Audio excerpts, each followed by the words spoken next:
Jsou prostě šatičky.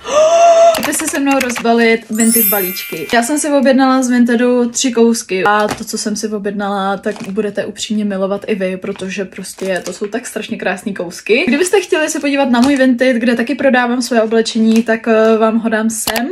Když tak mi klidně komentujte vy, kdo prodává taky na Vinted, já se kouknu na vaše profily a třeba si od vás taky něco koupím. Každopádně jdeme si je otevřít. První kousek, je to teda takovýhle topíček.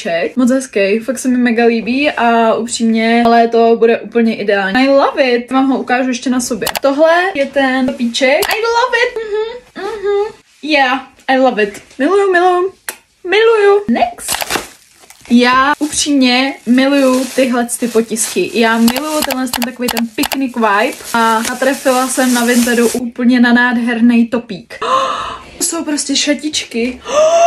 No tak tenhle topík je naprosto nádherný a myslím si, že si ho dneska vezmu na sebe, protože guys, tohle je ten topík. And I'm love it! Já upřímně miluju být taková ta selka rádoby. Máte tenhle ten potisk, máte takový jako prkotiny na krku, puffy jako rukávky, tmavý džíny a let's go a jdeme prostě na farmu, jo. Tohle si dneska vezmu na sebe, protože tohle je fakt cute. Next. Poslední by měly být takový bílý šaty. U nich se celkem jako bojím, zda mi budou, nebo zda budou vypadat dobře, protože jsou takový hodně oversize. Docela velký! Tak u tohohle se trošku bojím, jak to bude vypadat. Zase je to takovej ten krajka styl, nebo ne krajka styl, ale takový ten selský styl, kdy jsou takový ty jakoby, chápeme, jsou takový jako puffy rukávky, jsou ze Zary. Je to S-ko, což upřímně vypadá to jak L-ko. Každopádně jdeme si vyzkoušet. A tohle jsou ty šaty.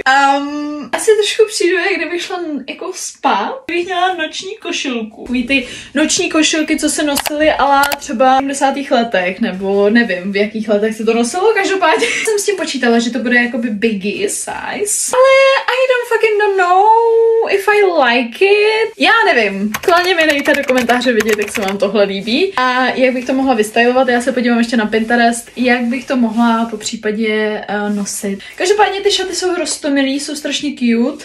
Yeah, it's cute. Tohle jsou teda všechny produkty, co jsem si nakoupila z Vintedu. Každopádně hoďte mi i dolů do komentářů váš Vinted. Se kouknu na vaše kousky a třeba si mezi sebou něco objednáme. I mi dejte do komentářů vědět nějaký lifehacky na Vinted, kde třeba hledat levný kousky nebo nějaký fakt jako mega dobrý kousky. A yeah, a bye.